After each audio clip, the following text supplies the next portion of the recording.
Good morning and welcome to the TRUFIN PLC Interim Results Investor presentation.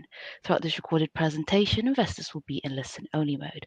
Questions are encouraged and they can be submitted at any time using the Q&A tab situated on the right-hand corner of your screen. Simply type in your questions and press send. The company may not be in a position to answer every question it receives during the meeting itself. However, the company can review all questions submitted today and publish responses where it is appropriate to do so. Before we begin, I would like to submit the following poll. And I would now like to hand you over to CEO James van den Berg. Good morning to you. Thanks, Alex. Good morning. And good morning, everyone. Thank you for joining us in this interim results presentation. I'm James van den Berg. I'm the CEO of TRUFIN, and I'm going to go through our first half year results, a little update on how July and August are going or went, and then open for questions. So, as you know, we are a holding company. We have majority stakes in 3 companies. We're going to go into each of them in more detail later. But for those who don't know, Oxygen is an early payments business. It also offers insights and data services to local authorities and their suppliers in the UK. Citago is offers lending as a service products, embedded finance and credit control tools in the UK, and Playstack is a publisher, a games publisher and developer, again based in the UK, and also has a number of people who operate from the US. For the eagle-eyed amongst you, you'll notice that the one change on this slide from when we last spoke is that we now own roughly a circa 98% stake in Citago. So when we last spoke, that was at 74.7%. That's because there was a recent funding round which we participated in, and the third-party investor decided not to participate in. So hence that's the reason why our shareholding went up dramatically. So today we're focused on the first half. What does this chart show us? So what this shows us the revenue of the group for the last number of years. So in 2024, the first half revenue, which is the dark green sort of part of the bar chart at the bottom, that's the first half. The second half is the top half of the bar chart.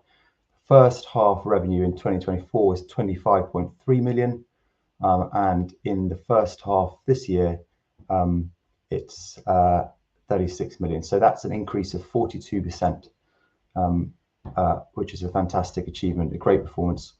But what does this mean for the bottom line? So this slide, again, lots of numbers, but a similar message. This slide, you focus on the charts, the bar charts to the right. This chart shows that EBITDA in the first half 2024 was 2.9 million. EBITDA in the first half this year was 6.9 million. So 136% growth. I also think it's worth pointing out that the EBITDA this year so far is almost already eclipsed the EBITDA in the whole of 2024. I think it's worth pointing that out. And the good news continues. So July and August, our revenues are in excess of 11 million pounds. That's more than 90% growth year on year. Most of that performance is as a result of very strong performance from Playstack in July and August. There were 2 game launches. Abiotic Factor was in early access and went to full launch in July, and Voidbreaker launched in August. So 2 extremely strong months for us. And though I'd love to say you should extrapolate this out to the end of the year, you would be very unwise to do so. Obviously, we'd love performance to continue in this fashion, but those were 2 particularly strong months for us. So,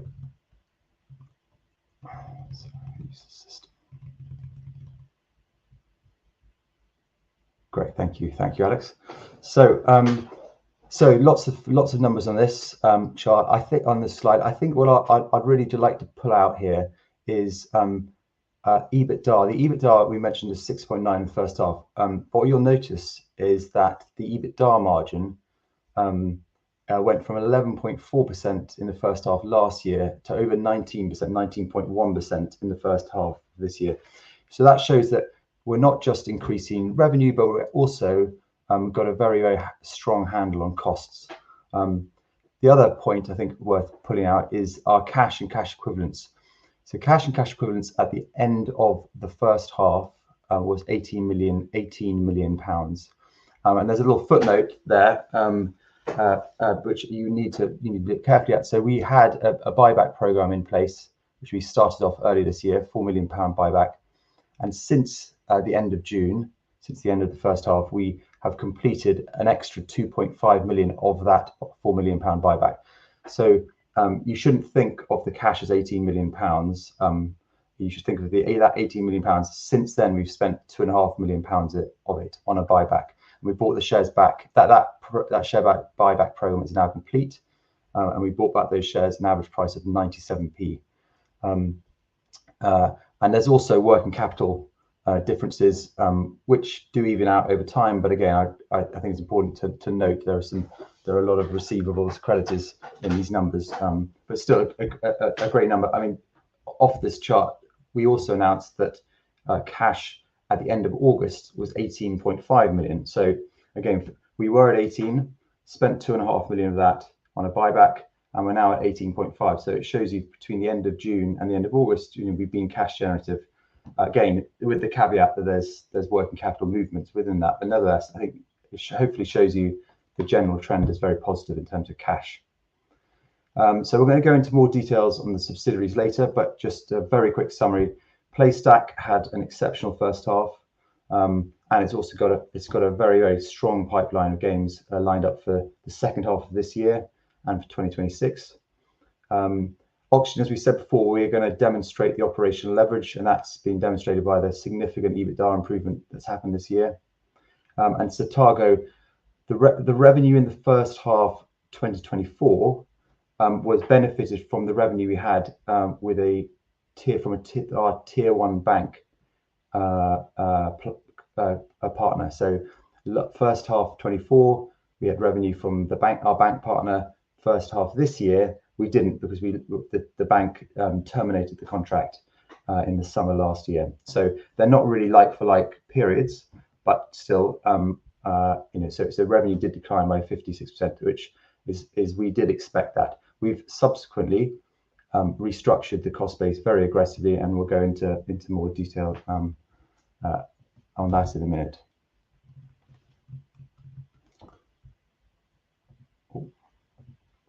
Thank you, Alex. So Oxygen, as you know, we're extremely lucky to own this business. So why do I say that? So I guess there's three big points about Oxygen. The contract terms for Oxygen are 5 years in duration. That gives incredible visibility of revenues. Their clients are local authorities and the suppliers to those local authorities. So it's an enormous market to go after. So we've got very, very good visibility of earnings. We've got an enormous market to go after. And the barriers to entry in this business are extraordinary. So you just ask any one of our competitors, our older competitors, because we don't really have any competitors now. People try and enter the market. They struggle for all sorts of reasons we can go into at another time. And so every time I hear there's another competitor to Oxygen coming to the market, I always think good luck. But I couldn't be less phased. There's obviously things I worry about with Oxygen, like all businesses, but a competitor coming in, I do not worry about. No one's got the patience required to build a business like Oxygen. So Oxygen is now billing over 1,000 clients. We're servicing over 30,000 suppliers on behalf of our councils. This business is really scaling. And you can see last time we spoke, we mentioned that you're going to see a big improvement in EBITDA in 2025, and you can see that coming through now. So H1, the chart on the bottom left, you can see H1 2025 EBITDA has increased to 1.6 million. That's up from 0.6 million in the first half of 2024. It's a 151% increase. So a great result. And that is despite a very disruptive event that occurred in the UK this year. So there's something called the Procurement Act. I doubt many of you have heard about the Procurement Act. Procurement Act came into force on the 24th of February this year. So what is the Procurement Act? The Procurement Act mandated a different way for councils and local authorities to procure. So there's more governance. They've got to update their processes more often. They've got to train their procurement staff ahead. They had to try and train their procurement staff ahead of the Procurement Act. They've got to engage differently with their suppliers. There's more contract management once a contract's issued. There's more notices to suppliers. And ultimately, that's the issue. There's more processes for local authorities to follow in order for them to procure.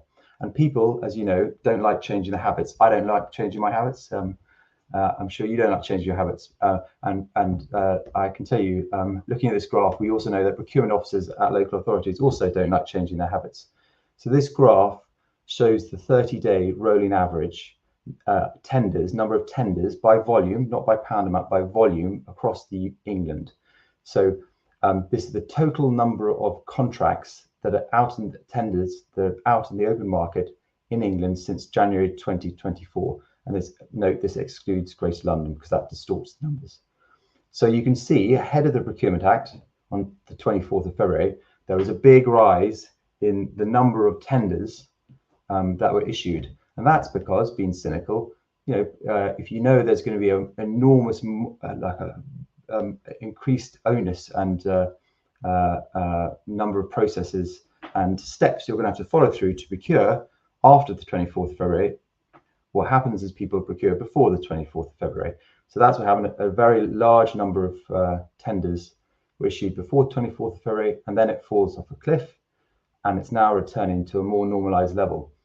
To put it into perspective, if you look at from the 1st of January to the end of August, so the year-to-date number of tenders in the UK versus exactly the same period in 2024, the number of tenders has declined by 24%. So there's been a drop in the number of tenders that have happened in the UK year over year. So that even takes into account the big rise that we saw before 24th of February and the big decline since. And that's because many councils and local authorities have also, what they've done is, rather than re-tender for a contract, they can just extend a contract. So there might be a 2-year potholding contract, and they just extend it by a year. And that means that they also don't have to go through a new tender process, which means they don't have to issue a contract with 14 notices and do it the new way. They can just extend a contract. So this has caused a muted, fair to say, a big reduction in the number of tenders that have been issued by councils in the UK this year. And that is now normalizing. So I think it's important to say that's now normalizing. But I would say this, that if you think about it another way, we are volume driven. So the more tenders that go through, the more pounds that go through our clients, the better off we do as a business. So despite volumes falling by 24% in the UK, our revenue in the first half was up 27%. July and August is a bit more muted. We grew by 12% over that July and August. So obviously slower than the 27% growth in the first half, but that's in the environment where our market is down 24%. So I think we're very pleased with that, but still July and August was a more muted performance than the first half. But what this doesn't do is change the fact that we've got an incredible long-term visibility in Oxygen. So what this graph shows you is that if we didn't win another client ever again at Oxygen, that 90% of the next 4 years' revenue is baked in to the numbers. So if we didn't win another client, we would hit 90% of our revenue budget, our forecasted revenue growth for the next 4 years. So it's an incredibly and again, going back to the early point about the Procurement Act will wash through the system. Councils and local authorities, etc., will start procuring again. They found ways to avoid doing that short term as they get used to new processes, but they will come back, and tenders will and volumes will rise. So this business is in rude health, yes, there's a big market distortion happening at the moment, and we're riding that, that little storm out. And I think we're doing very well in the process. The next 4 years, we've got incredible visibility, not just on obviously our existing clients, but we've got a pipeline of over 100 clients as well. So we expect to win about 6 clients a year, early payment clients a year. We've won 4 this year already. So the business is in great shape. So going on to Satago. So it's never a nice thing to have to make people redundant. It's something that was forced upon us by the termination of the Tier 1 bank contract. Very difficult for everyone involved, but we did have to right-size the business, and we did that.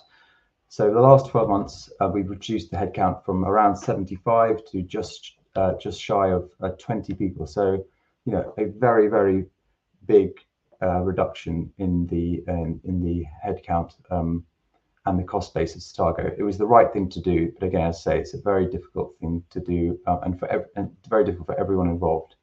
The result of that is that despite, as we mentioned earlier, despite Satago's revenues declining by 50% in the first half loss actually reduced from 2.7 million to 1.4 million. So what about the future? Well, as I mentioned earlier, we invested in Satago because it is a market-leading platform. There's an exceptionally talented team in Satago that remains in Satago, and they've got phenomenal partners that can see the potential within Satago.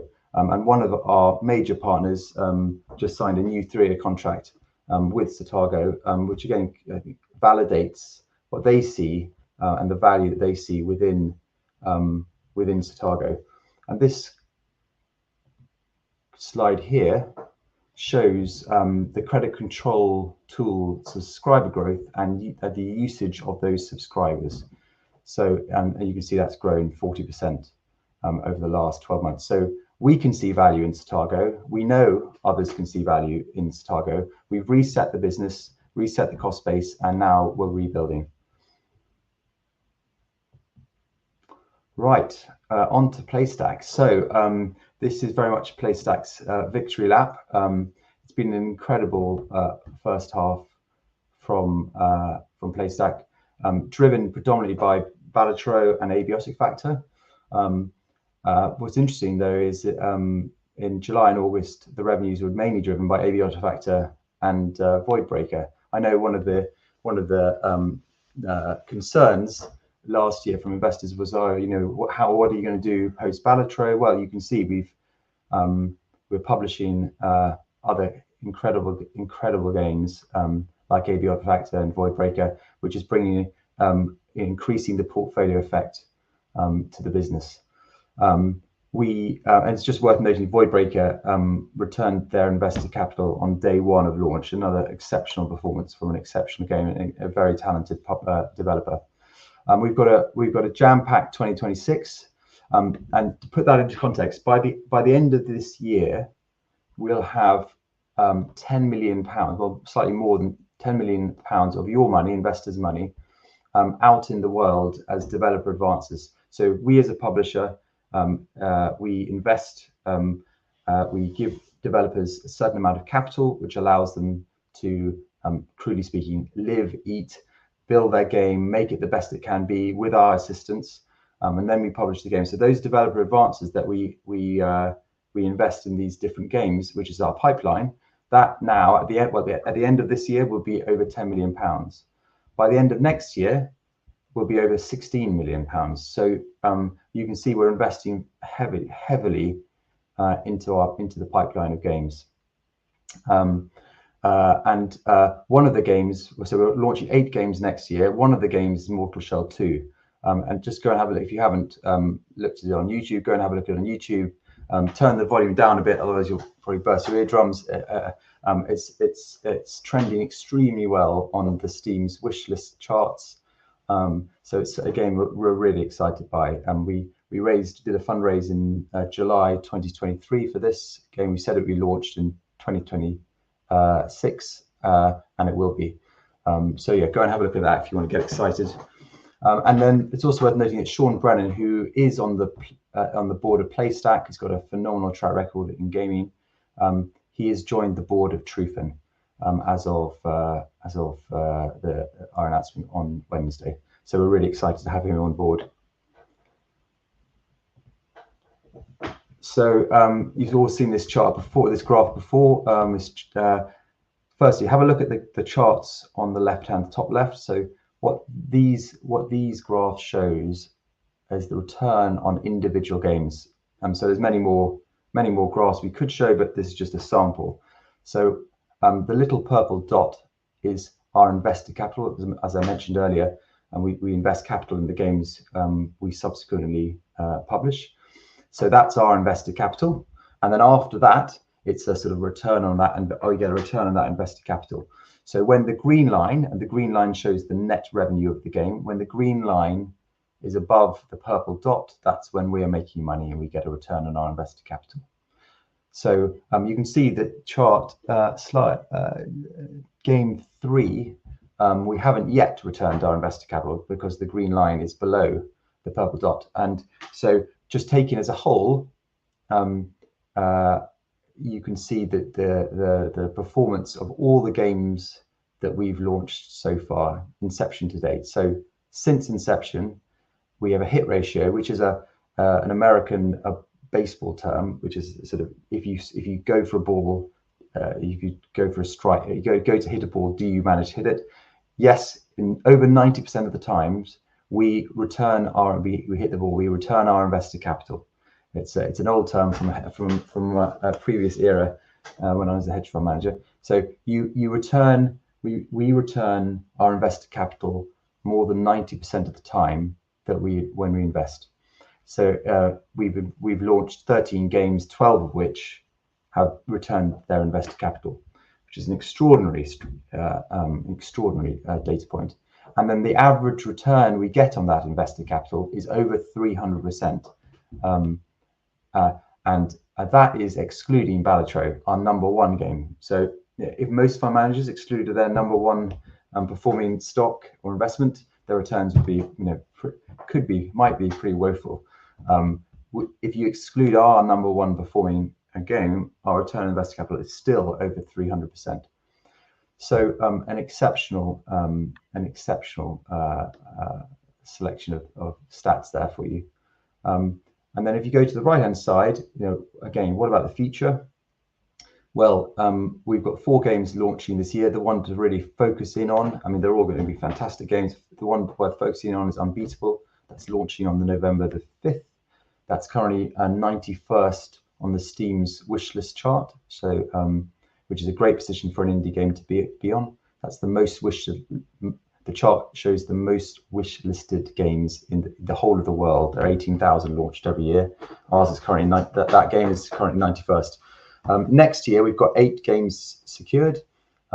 We've announced 2 of them, Mortal Shell 2 and Recoin, and we've got 6 others we're launching which are secured but unannounced. So we will be announcing them in due course. And we've also got games we've already secured for 2027, and we're looking to build that pipeline as well. So very, very attractive portfolio of games for the future. And all these games, it's worth noting, have been found by the same system that found the last 13 games, which have returned over 300% return on invested capital. So we're using the same process, the same system, the same discipline that we expect will continue to deliver exceptional returns.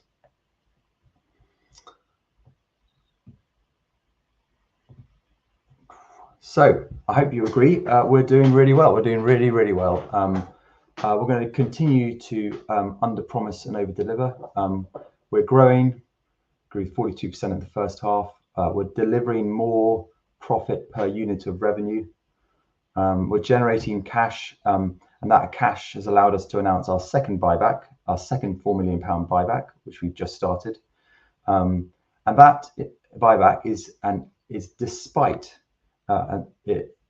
despite 2 buybacks now totaling £8 million, we're still ahead on cash. We're investing significant amounts of money in PlayStack, and as you know, we've invested money into Target 2. So we're not hampering the future growth of these businesses in order to buy back shares. We're buying back shares because these businesses are performing so well that they're generating cash, which allows us to buy back shares. And we're focused on delivering continuing to deliver exceptional returns on invested capital, continue to be disciplined with Playstack. We're going to continue to demonstrate Oxygen's operational leverage and turn Saga into a profitable business. If we do those three things, we will extract the most value possible from this group for you, our shareholders. So that's our plan for the future. And with that, hopefully, Alex, you're happy for me to open for questions. Would that be? Yes, that's correct, James. But before I hand over to you, could I just please ask investors to please continue to submit their questions using the Q&A tab situated on the right-hand corner of your screen. And while James takes a few moments to review those questions submitted today, I would like to remind you that a recording of this presentation, along with a copy of the slides and the published Q&A, can be accessed via your investor dashboard. James, if I may now hand back to you for the Q&A, read out the questions where appropriate, and I'll pick up from you at the end. Thank you. Great. Thanks, Alex. Yeah, so first question, could Balatro be launched on a multiplayer platform? I think what that means is a multiplayer, could there be more than one player playing Balatro rather than a console?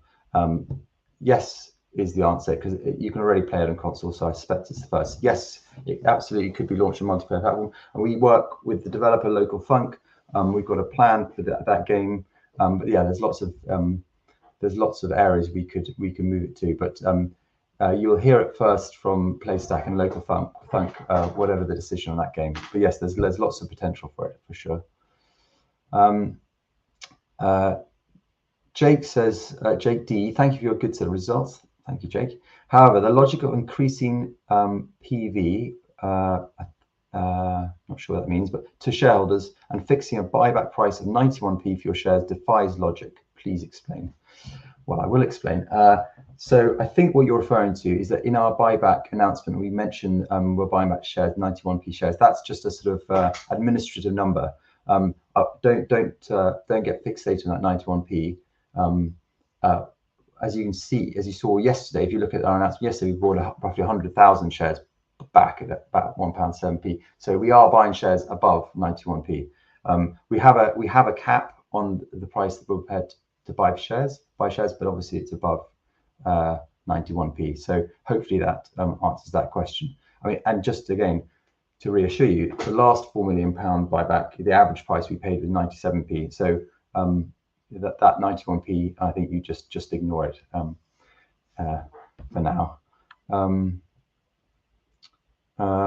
Jack says, where should Playstack EBIT to EBITDA margins be in the next few years? Well, they're going to be growing. We haven't said where we expect them to end up, but they are growing, and they will continue to grow.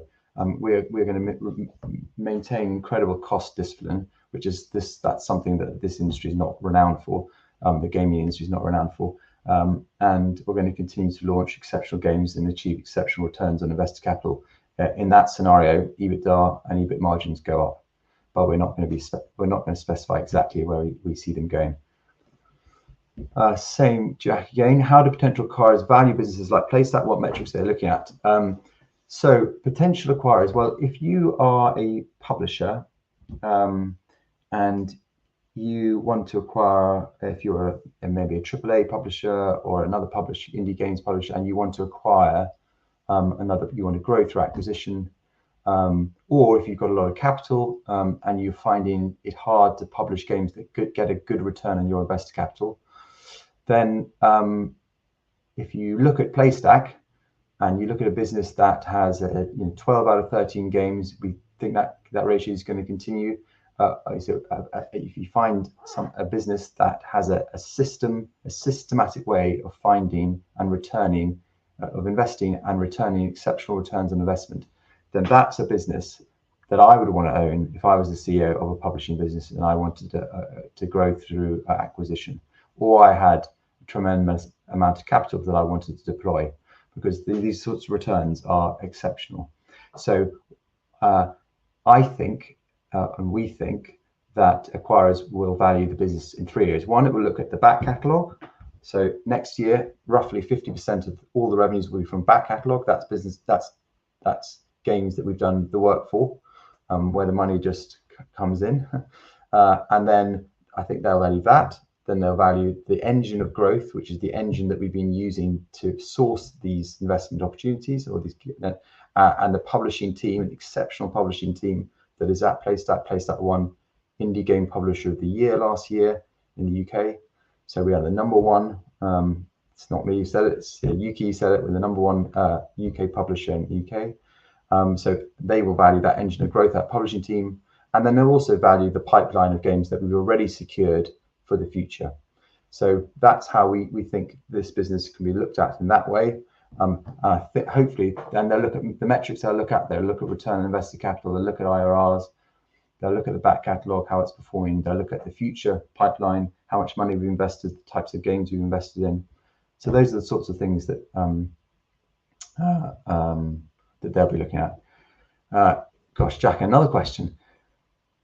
Can you make the buyback even bigger? The cash balance will still be nice after this buyback is complete, and the stock is very cheap. Thank you for all your hard work. Well, thank you for that, Jack.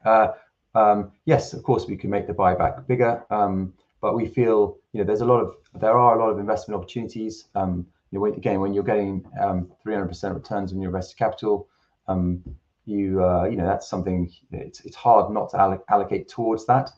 So we as a board felt this amount was the appropriate amount. As you know, we had a £4 million buyback earlier this year, which completed by the end of August. There's another £4 million buyback. I'm not sure how much more you want, Jack, but yeah, we're as you can tell, we're constantly assessing the right amount of money to buy back. But we feel this is appropriate for now. Mark, how do you propose to improve the revenue decline at Target as a result of Tier 1 bank contract termination? Well,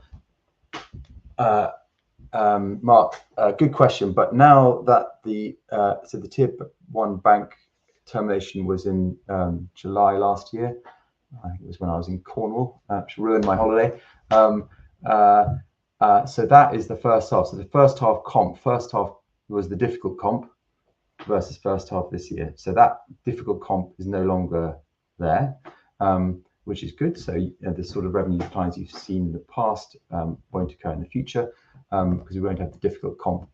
And then now it's about focusing on what's working. As you saw earlier, the software side is growing exceptionally well. We're winning new contracts elsewhere, and it's about winning with our partners. We've got very, very substantial partners, and ensuring that they're successful. If they're successful, then we'll be successful. So that's what we're focused on. Vishal says hello, Vishal.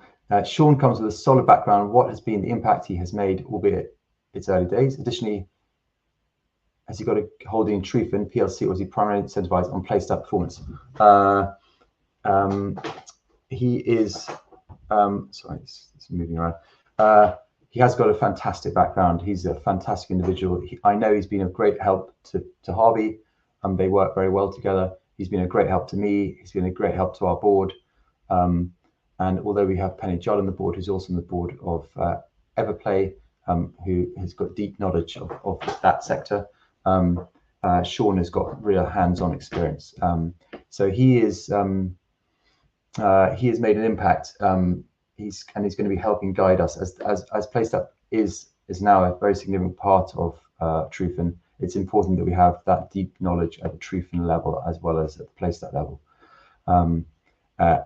I don't believe, I don't quote me on this. I'll get back to you, Vishal. I don't believe he's got a holding in TRUFIN PLC, but there is a plan in place to incentivize him at the TRUFIN level, because there's conflicts, as you can imagine, otherwise. So that's something that we'll be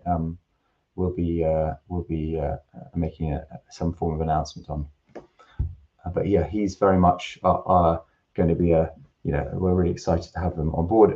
We're very sad to see Paul go. He's been an incredible addition to the board. Paul Denskovich, a great assistance to me and to the whole board. But we feel Sean is going to be really value add when it comes to PlayStack. going forward. David says, can I ask about Oxygen incremental margin? Looks particularly high this half and was strong for your results 24. How do you think about this and what EBITDA margins could be going forwards? So there's a lot of questions here, so I'll just answer that one quickly. That is, we do, thank you very much. Yes, we do see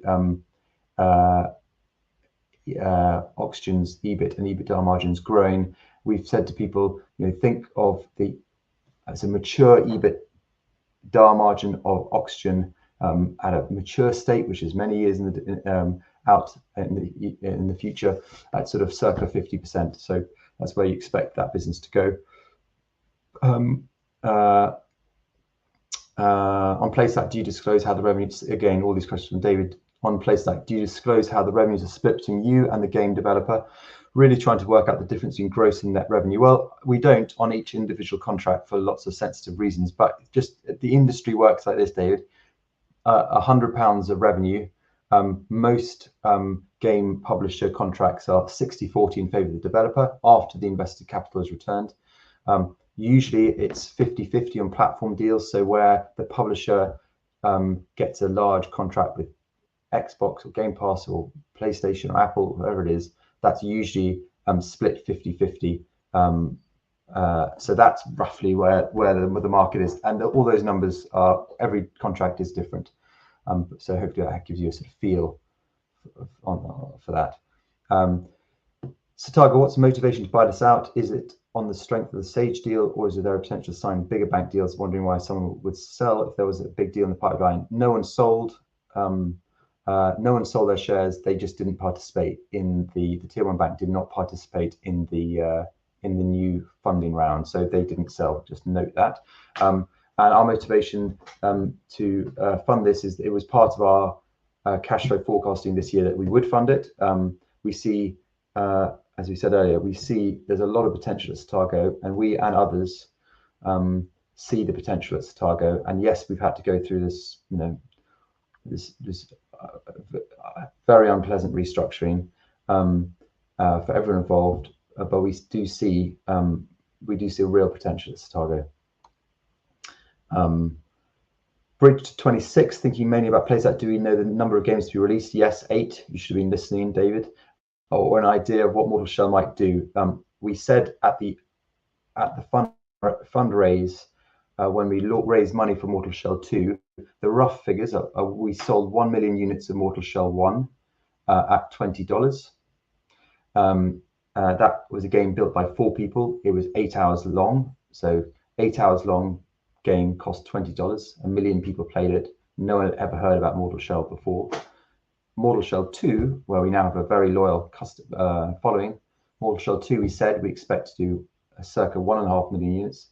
The first game was 8 hours. This game is going to be 30 hours, in excess of 30 hours. So the price point will be higher. At the time, we said the game would price at around $40.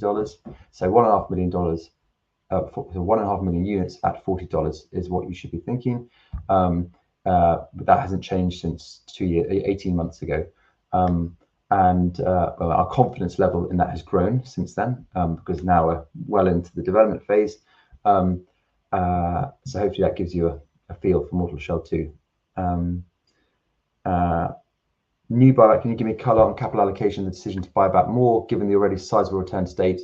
Yes, we have excess capital. We feel the shares of TRUFIN are undervalued, otherwise we wouldn't be buying them back. We are, as I mentioned earlier, we are investing heavily in PlayStack, in Oxygen, in Satago. Well, Oxygen's returning capital to us now. PlayStack, we have £10 million invested in external developments by the end of this year, 16 by the end of next year, and that's despite $10 million coming back to PlayStack as once Mortal Shell launches the first 10 million. Well, there's a slight split to it, but think of it as the first $10 million comes back to PlayStack. So there's going to be an awful lot of cash coming back to PlayStack, and yet we're investing heavily into that. And despite our cash flow forecasting for the next 24 months shows that we have the excess capacity and ability to buy back shares. So we think it's the right thing to do with our capital. And Nigel, I'm concerned about Satago. What was the cost of increasing the equity investment, I assume, from Lloyds, and what valuation does this imply for Stargo today? We're not going to say, Nigel. I can see why you might be concerned because of the short-term revenue decline, but we, you've got to trust us that we know what we're doing, and we're not going to say how much extra equity we put into the business. And no, we didn't buy the shares from Lloyds. We just, sorry, as you mentioned, Lloyds. We didn't buy the shares from the Tier 1 bank. We just put money in, and then they didn't, and they got diluted as a result. And what valuation does that imply? That's not something we're going to talk about. It's not public information. Vishal says the overall gaming sector, hello again, Vishal, is coming back to life. What in your view is driving that? In addition, it's likely consideration activity accelerates, given the backdrop. Will PlayStar retain its organic focus, and how does the company protect itself from opportunistic activity? Well, going back to front, we're not here to protect ourselves from opportunistic activity. If someone wants to come and buy PlayStack, you know what? As we've always said, and it's on TRUFIN's website, we buy businesses that are unprofitable or profitable. We look to grow them, and then we sell them, and that's what we're going to do. And well, that's one of the options. There are other options, but that is very clear, and that basically means we're open for business, and we've very clear about that. So we're not trying to protect ourselves. What we're trying to do is build the best business that we possibly can, and that's what Harvey and his team are doing at PlayStack, and that's their focus. Not distracting them with other sort of options. In terms of organic focus. Yes, we are growing organically, as you can tell, fast. We are also looking and exploring. There have been and will be lots of small incremental potential acquisitions. We made one in the form of Magic Fuel a few years ago, where it makes an awful lot of strategic sense, or there's really good financial rationale. We might look to make that sort of acquisition. We're not in discussions with anyone meaningfully right now in terms of us acquiring another business, but that's something we absolutely might do. And back to your the first point about what's driving the overall gaming sector. Well, post COVID, during COVID, there was a glut. Everyone was at home gaming, and if you remember back then, and doing other things, but gaming was one of the things that people were doing. So there was a sort of a super normal return on gaming companies at that time. That money, I would say, a lot of it was invested very unwisely. There was a glut of money, rush of capital, go and build all these other games that launched that maybe should never have been built. And there was also a big hiring spree that went on during and post-COVID. Obviously, what happened then is everyone goes back to normal, returns to normal. Gaming sector returns back to its long-term upward trend, but nevertheless, the blip is sort of smoothed out. So these companies then overextend themselves, maybe built games they shouldn't have built. There was an enormous number of games that came to the market in 23 and 24, and because there's a game cycle. If you want to build a game now, it doesn't launch tomorrow. It launches in 2 or 3 or 4 years' time. So a lot of that capital, which maybe went into games that should not have been built, many of those games have been released. And you just go and find out how many people have been sadly made redundant in this space. So a lot of the companies that were profits warning because their cost base weren't performing, they've significantly reduced their cost base. They've now got back to a more disciplined approach, and that is, as a result, that's driving profit upgrades rather than profit downgrades. And obviously, in that world, that's a world where the investors want to see. So that's what's happened in the industry, and we've come out the other side now, and that's why evaluations are rising. We've got a much more sustainable level. The number of businesses that are out there that have survived this sort of cull are in a much better state than they were post-COVID, and that's why the industry is improving and valuations are improving. Fraser says, what's the expected revenue range for games in 2026? I can't possibly say, Fraser, but because I'm not allowed to. You know, as you can tell, games that you might not think could do exceptionally, well, you know, every game has the ability to be a Balatro or more, and that's what's exciting about this industry. And to do that, you don't need to invest more investor capital. You don't need to build a new factory. You don't need to hire anyone else. The game launches, and then it's in the big bad world, and virality takes over. You know, obviously there's marketing, etc., that helps that. But so the range is unlimited upside.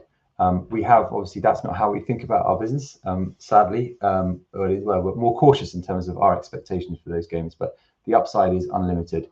And we said, as I said, about 50% of our revenue next year will be from the back book, and then the other half will be from the new 8 games launched next year.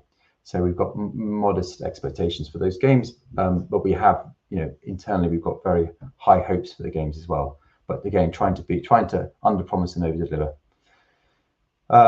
Rob says, could James explain the advantages to TRUFIN realizing an upgraded version of Balatro if it's free to consumers? Well, yeah, the advantage is that we have an incredibly loyal customer base in Balatro, and what we want to do, and local funk the developer wants to do, more importantly, because we're assisting him, is to make Balatro the best game it possibly can be, and to ensure that users get the best possible experience. Whether you bought it today on Steam or Apple, you will have the best version of Balatro for the rest of your life.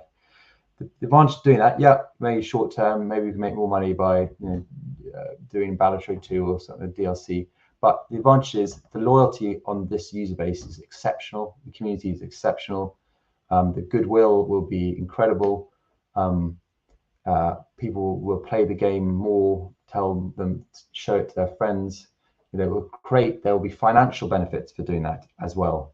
And yes, as clearly short term, there may be ways to make more money from Balatro, but we are working hand in hand with the developer who's absolutely focused, and I admire him for this, is focused on making sure everyone who's bought Balatro has the best version of Balatro at their fingertips. And it's that sort of attitude that brings an incredible loyalty, which is something that is very special about that game. Vishal, hello again. On Oxygen, previously you have batted away offers for the business as they were not at the level the board felt reflected the value of the group. Is that still the eventual exit plan for Oxygen given its cash generative nature? So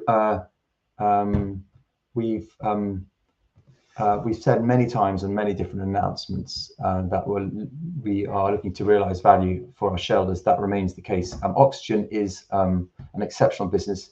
Every year that goes by, and every year the EBITDA goes up, the business becomes more valuable. Not just obviously as the people want to buy bigger businesses. There's more private equity businesses trying to buy a business with 5 to 10 million EBITDA than 0 to 1 million EBITDA. So if you've got more competition, the rating goes up. Very simple. So we are open for business. That said, we are focused, like with PlayStack, on developing and building the best business possible and showcasing that business to people via the various press releases we do on Oxygen. We have a whole list of people that are interested in Oxygen, and when we keep them informed. But as I said once before, businesses are best bought. You get the best price when someone buys your business, not when you try and sell your business. So we are. It is cash generative. It is returning money to the group. The group is therefore able to do buybacks, as we have announced again today. But at some point, this business, someone will realize the true value of this business, and offer us the right price for it. And we'll be coming to you and asking you what you think when they do. Nigel, do you perform peer group valuation analysis on PlayStack versus competitors such as Frontier Development, appreciating PlayStack as an indie game developer? We do. We absolutely do. We've got our own internal analysis of PlayStack relative to others. We don't compare ourselves to Frontier. It's a very different business model. But if you look at the financials and look at the EBITDA margin, look at the return on invested capital that we achieve, etc. Nigel, and you'll see that not comparing us to Frontier Development or Everplay or anyone, but we're doing, we're very, very pleased with our performance, and we know there's a lot more to do. So we focus on ourselves and doing the best we possibly can, producing the most enjoyable games for gamers worldwide, and we do that. Then the valuation analysis, etc., will take care of itself. But yes, we do obviously. We follow the other companies closely.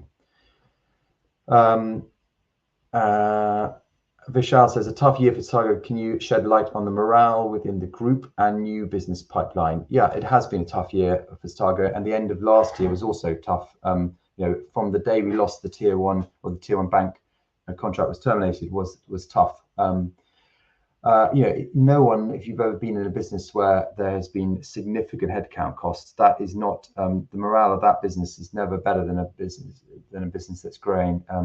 So it's clearly, there's no point me sugarcoating it. It's not the morale. The morale at times has been lower than we would like it to be. But clearly, for those who are no longer part of Stargo, it's even worse. So let's not feel sorry for ourselves for those remaining. And now, at least we're at a point where we've made the very difficult decisions. We've right-sized the business very quickly. It's not that there's no more cuts coming. That's it. We are the group here is the group going forward, and that's, I think, I know myself, having when I was younger, working in an organisation that has right-sized is when you're one of the remaining ones. That's a much better place to be than having a guillotine hanging over your head, worrying that there might need to be more redundancies. So we made drastic decisions. It was the right thing to do, and that allows the group to rebuild. And yes, there is a very healthy new business pipeline. So we're there's lots to do, but we're excited about the future for Stargo. Michael says, how long do you anticipate until either Oxygen or PlayStack is listed as a pure play to achieve full valuation? Thank you, Michael. Look, I don't anticipate. I mean, we never said either of them would be listed as a pure play to achieve full valuation. There's an awful lot of benefits to the businesses in the past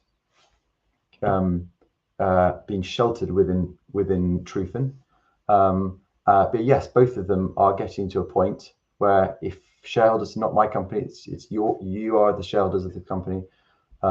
It's up to the shareholders to decide the future of Oxygen PlayStack. But clearly you can look from the numbers. These businesses are doing exceptionally well. So that's obviously always an option, but that's something that is ultimately up to our shareholders. Michael, sorry, another question from another Michael. Oxygen's reaching a point where it could become very attractive to PE funds. On the basis the price was right, would you consider divesting Oxygen?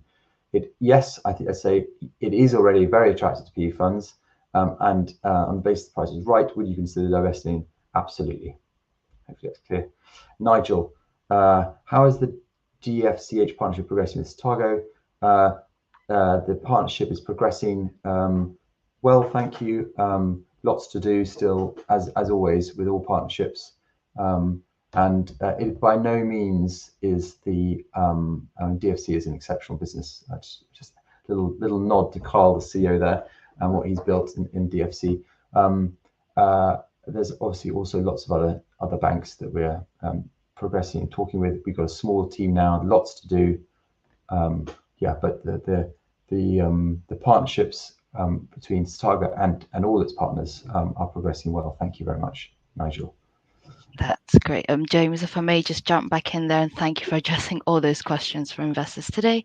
And of course, the company can review all questions submitted today, and we will publish those responses on the Investor Meet Company platform. But James, before I redirect investors to provide you with their feedback, which I know is particularly important to the company, could I please just ask you for a few closing comments? Yes. Thanks, Alex. I think just to summarise what I've already said, which is we had a great year last year. We've had an exceptional first half this year, a wonderful start to the second half. we've got a very strong balance sheet, hence the buyback. We're investing aggressively in the businesses. We're not compromising them in any way. Yeah, the fact that we're buying back shares hopefully gives you some indication of where we see the value in the business. Hopefully that's and look forward to doing this again. Thank you for hosting this, Alex. Fantastic. Thank you very much, James. Thank you for updating investors today. Could I please ask investors not to close this session, as you'll now be automatically redirected to provide your feedback in order that the board can better understand your views and expectations. This will only take a few moments to complete, and I'm sure will be greatly valued by the company. On behalf of the management team of TRUFIN PLC, we would like to thank you for attending today's presentation, and good morning to you all.